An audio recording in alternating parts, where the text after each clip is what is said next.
How's it going, ladies and gentlemen? This is Jeff with iDownload Blog. Let's talk about CameraTweak HD. This is the version of CameraTweak. We covered this previously about a couple of months ago for the iPad. Now, obviously, you probably won't have as many takers with CameraTweak HD because there aren't as many iPad photographers out there. But for those of you who do like to use your iPad and look a little silly in the process, this tweak is awesome.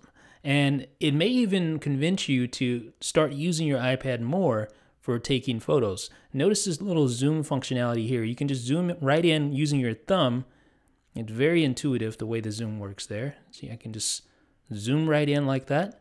That is a part of CameraTweak HD, but that's not all. There are lots of other features of this tweak. First of all, you'll notice how there is a separate selection for grabbing your exposure, so you can adjust the exposure and the focus independently of one another. And that's what really makes this tweak powerful. With the stock iOS camera, both the exposure and the focus are in one item, one selection. You can't separate the two, but with this, you can actually separate both. That is a really nice, underrated, undervalued feature of some of the third-party apps, and of course this one. You also have a white balance lock at the bottom of the screen there, and you also have these reticles that you can enable, like a grid reticle for focusing. You have the golden ratio. You have tri-selection, and then you have a square reticle as well. So for those of you who are into really getting the perfect shot and getting the right ratio, this can be enabled or disabled right there on the fly, right from the options button in the bottom left-hand corner.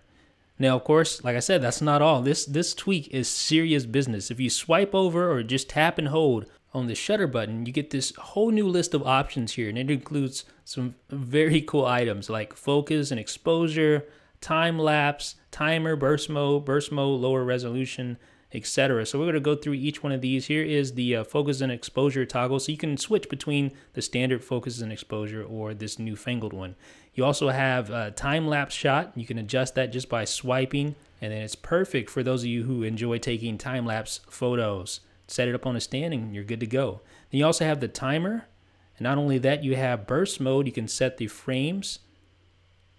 So you can, let me just show you what burst mode's like. It just takes a bunch of photos back to back to back, so you ensure that you get the shot that you're looking for. So that's burst mode. And then you also have burst mode lower res, and I'm assuming that allows you to get a better, faster burst, but you sacrifice the resolution. So that is CameraTweak HD. Now that's not it. You notice the settings panel.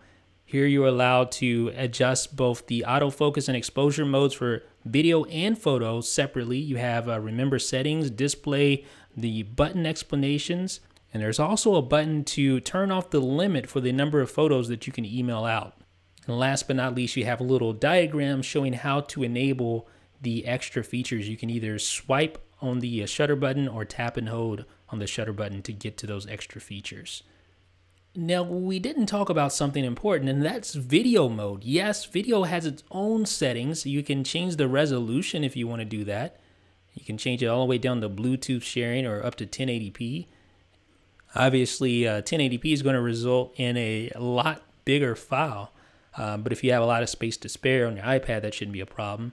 And then you have these other options that are accessible by just a tap and hold on the shutter button. And these are independent of the options that you had on the photo mode. So you have focus and exposure. You have frame rate that you can set up here to alter your frame rate of the videos. You have the aspect ratio that you can preview. And then you have an option for taking snapshots during filming. So independent options just for video. CameraTweak is the complete package. If you're really serious, I mean seriously serious, about taking photos with your iPad, then I really can't think of another jailbreak tweak that allows you to have this much customization. It is called CameraTweak HD. It's a very reasonable price at 99 cents. So yeah, I mean, it's the perfect jailbreak tweak for those of you who want to get more out of the iPad stock camera app. You can take better photos with CameraTweak HD. It's that simple. It's available right now on Cydia's BigBoss Repo for 99 cents. Let me know what you think. This is Jeff with iDownload Blog.